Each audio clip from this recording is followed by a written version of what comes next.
Jadi cerita kali ini dialamin sama seorang anak kecil perempuan sekitar tahun 2002. Udah lama banget ya? Iya udah lama banget Moy. Kita sebut aja namanya tuh Dini.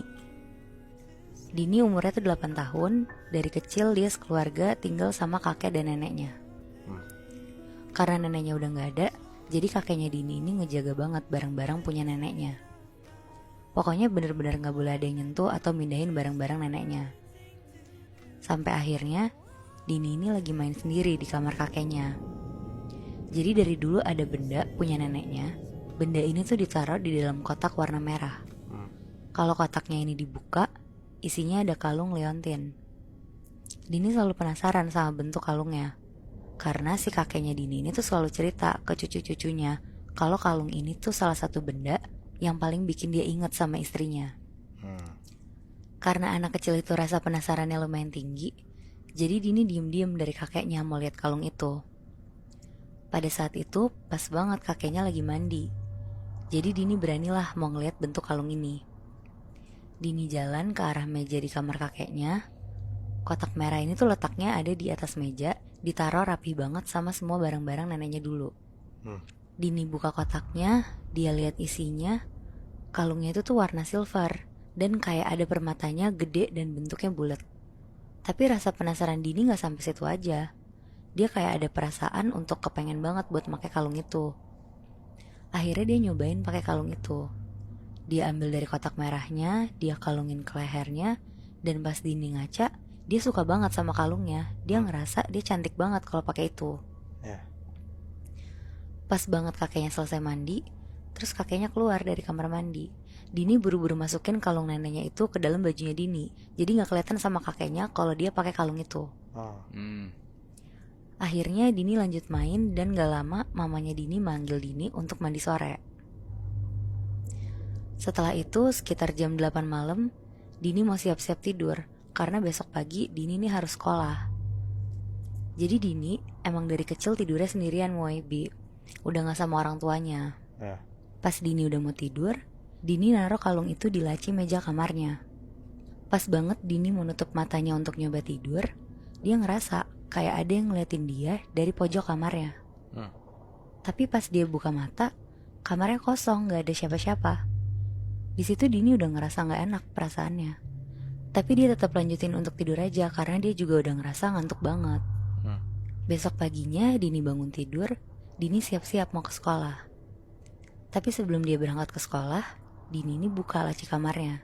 Dia ambil kalungnya dan dia mutusin untuk pakai kalung itu ke sekolah. Dini berangkat ke sekolah diantar sama supirnya. Perjalanannya sekitar 30 menitan untuk sampai ke sekolah. Pas Dini ngeliat ke arah lampu merah, Dini ini ngeliat neneknya lagi nyebrang di zebra cross lampu merah itu. Lah bukannya nenek udah meninggal, Nat? Nah itu dia Moy, Dini sampai kaget banget. Terus Dini ngomong ke supirnya, "Pak, Bapak ingat muka nenek kan? Bapak lihat deh, itu yang lagi nyebrang mirip banget sama nenek, Pak." Nah supirnya ini bilang, "Mana Kak? Gak ada orang yang nyebrang ah." Mampus. Di situ Dini kaget pas supirnya bilang kayak gitu. Tiba-tiba sosok yang mirip neneknya ini ngeliat ke arah Dini. Awalnya sosok ini jalan ke arah mobil Dini. Pelan-pelan dia jalan dan tiba-tiba sosok ini lari nembus ke dalam mobilnya Dini. Holy shit. Jadi Dini ini posisinya bisa ngeliat dengan jelas kalau sosok ini tuh lari ke dalam mobilnya dia, terus nembus keluar lagi. Dari situ Dini shock banget sampai bengong sendiri. Karena yang bisa lihat neneknya tuh dia doang, supirnya pun gak bisa ngeliat sama sekali. Iya. Gak lama Dini nyampe sekolahnya. Pas dia lagi duduk di bangku kelasnya, lagi-lagi Dini ngeliat dengan jelas. Ada neneknya dari jendela ngeliat ke arah dalam kelasnya Dini. Tapi muka neneknya ini tuh marah. Alisnya mengkerut, matanya melotot. Pokoknya raut mukanya tuh kayak lagi marah ngeliatin Dini. Tapi di situ Dini berusaha gak peduliin apa yang dia lihat di jendela dan berusaha untuk tetap fokus belajar. Sampai akhirnya udah bel pulang, Dini pulang dijemput supirnya lagi. Tiba-tiba pas Dini udah di parkiran sekolahnya, sosok yang mirip neneknya Dini masih ada dan ngeliatin Dini dengan muka kesel dari pagar sekolahnya. Anjir, kayak diikutin gitu ya? Iya, bener-bener diikutin terus Moy. Ah. Dini di situ bingung banget kenapa Dini bener-bener diikutin sama neneknya. dengan muka yang kayak gak enak gitu loh ke Dininya. Hah? Sesampainya Dini di rumah, Dini cerita ke mamanya kalau dia ngeliat neneknya. Dan muka neneknya ini tuh marah banget sama Dini. Tapi Dini juga gak tahu kenapa, dia bilang ke mamanya. Pas mamanya lagi fokus dengerin ceritanya Dini, mamanya kaget banget dan langsung narik kalung Dini dari dalam bajunya Dini. Dan mamanya tuh bilang, "Kamu pakai kalung nenek? Kenapa kamu pakai? Siapa yang izinin?" Di situ Dini takut terus nangis.